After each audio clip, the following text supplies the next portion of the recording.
Good morning, students. Welcome to online classes presented by Mr. Ravi S. Kumbar, lecturer in Department of Studies in Commerce, KLS Gokte College of Commerce, Belgaum. Dear students, today class we are going to discuss about a detailed syllabus of financial management. So in this class, I will going to discuss about the entire syllabus of financial management. So let us start with the discussion of financial management. Dear student, basically this subject is consist of 80 plus 20 marks. It means 80 marks is a written examination and 20 marks is IA, so total is 100 marks. And basically this unit is consist of 5 units. The first unit is basically it consists of theoretical concept, and remaining third and fourth and fifth chapters are what practical oriented. So let us start with in first unit what we are going to discussing. The first unit we are going to discussing about the basics of finance and financial management, meaning, definition, functions and object of financial management. And moreover, most important in this unit, the objective of financial management. Why? Because the wealth maximization and profit maximizations, these are the main important two objectives of financial management. Okay, the laterly we are going to discuss relating to what NPV, net present value. That is also might be relating to what the 5 marks related problems. So that is also we'll discuss during the individual unit wise. So basically dear students, the finance is a basic aspect of every organizations, and moreoverly we call it as finance is a lifeblood of every organizations because without finance we cannot move. For human body, the blood is very important. If there is no blood in the human body, the human will be died. Like that, if there is no proper finance for the organizations, then what will happen? The organization will be sick organizations, or the organization will be dissolved. So because of that, the finance is the lifeblood of every organizations. So because of that, we call it as finance is an activity concerned with the acquisition and conversion of capital fund in meeting the financial needs and overall object of the business. So this is called as finance. And basically the finance are two types. One is private finance and the other one is what? Public finance. It means the finance are divided into two aspects, because I am going to talk about the basics of finance. And the private finance means what? For example, individual, partnership, business firms, these are relating to what? Private finance.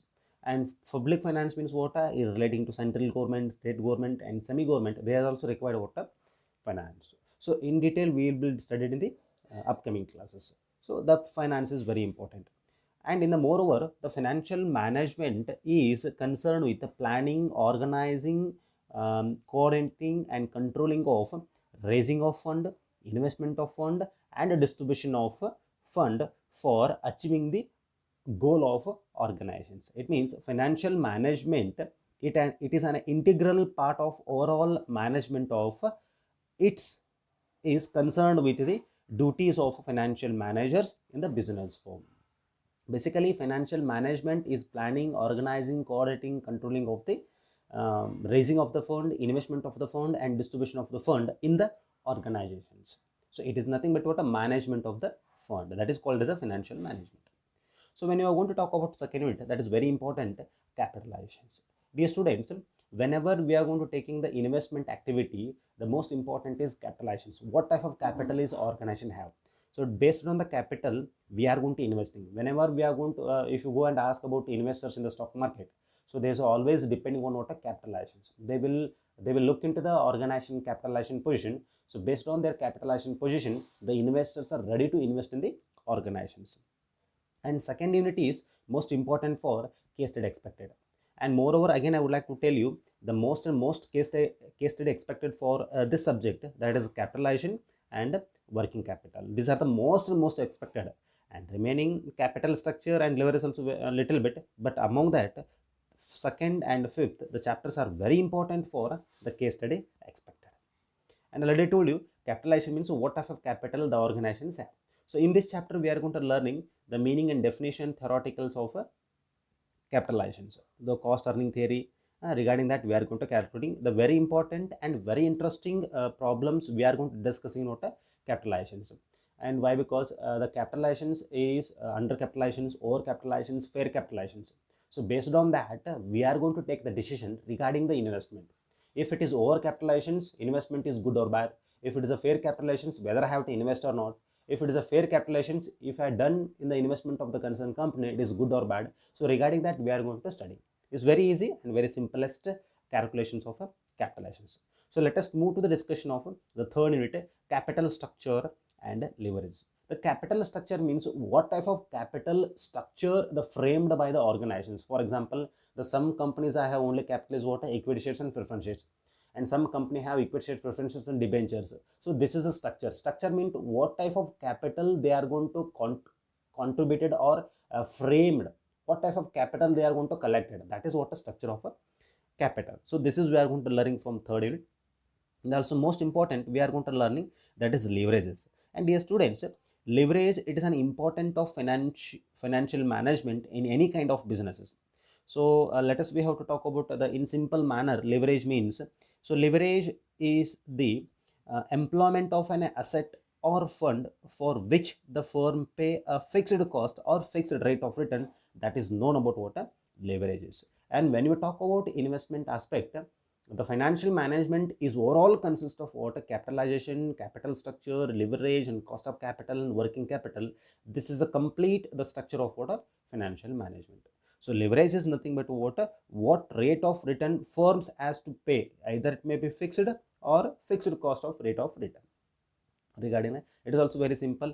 Regarding basically three types of leverages: operating leverage, combined leverage, okay, and fixed leverage. So these are the different types of leverage we are going to calculating. This also very interesting and very easiest topic. And let us, we are going to talk about unit number 4, that is cost of capital. And basically the cost of capital is an integral part of an investment decisions. Whenever we want to take an investment in the different concerned company, so the first part is what, again one more important part is what, a cost of capital. Of course, whenever we are going to investing, we are focused about capitalization. We are going to talk about capital structure of the organizations, and we are also looking into the leveraging concept, and also we are going to focus about working capital, and also we are going to focus about a cost of capital. So cost of capital, in that we are going to talking about what, majorly the most of the top investors, they are focused about the debt equity ratio. What type of debt equity ratio they are going to maintaining.